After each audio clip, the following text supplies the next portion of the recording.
in 1981 a ticket for a honeymoon to Paris, France. And this is my brother and his bride, Dave and Nancy. And I want to give you the setting. 1981, they live in New Jersey.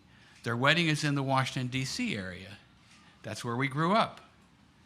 They have a ticket on Sunday. The wedding's on Saturday. They have a ticket on Sunday out of JFK in New York to fly to Paris. So they've got a plan.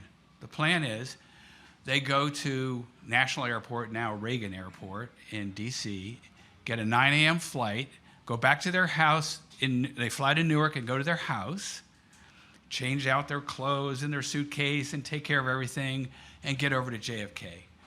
A good plan, right? That sounds great. But they get to the airport, National Airport, and find out that there's a mechanical problem with their plane.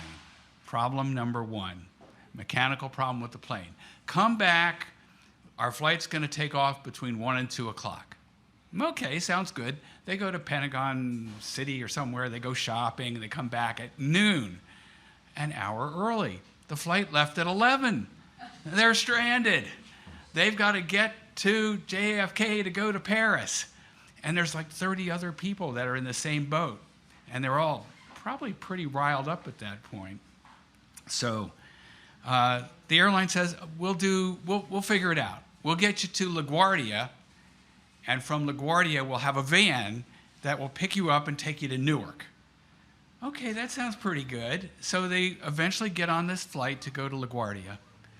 Now, I will add that the night before, they had a bottle of champagne, and they drank some of it, but they recorked it and put it on their carry-on. And partway through the flight to LaGuardia, pop! And it's like, what is in their bag besides their clothes? All their wedding gifts. Which means checks. So on the flight to LaGuardia, they are sitting there with their checks up in the air, turn the air vent on, and trying to dry them all off. Okay, that was problem number two. Problem number three, they get to LaGuardia, there's no van. No van is there. So after some negotiating, the airline says, okay, we got a van to take you back to Newark. Sounds good, sounds good, sounds good, but time is going by, time is ticking, 8 o'clock flight, you gotta be there 2 hours early. And remember, this is 1981. There's no cell phones, there's no internet. I mean, when you gotta make phone calls, you're like putting money into a black phone on the wall and dialing the number, right? It was 10 cents at one point, right? Okay, for us old, the 70-year-olds in the crowd. So now they finally get back to Newark, and they realize I think it's like 4:30 or even maybe 5:30. And my brother comes up with this ingenious plan, but first they got to call one of their friends. They get on that phone, put the dime in and call him, and he comes and picks up their car. They run out to their car in the parking, wherever they had it parked. They change some of their clothes or dump them off there, put the checks in. Their friend comes and picks up the car, and they go back to Newark Airport. And how are they going to get to JFK in time? My brother arranged a helicopter ride. Now, this is their flight for their honeymoon. Pretty romantic. They're going to fly over New York City in a helicopter. And it works. They land at JFK, but time is running out.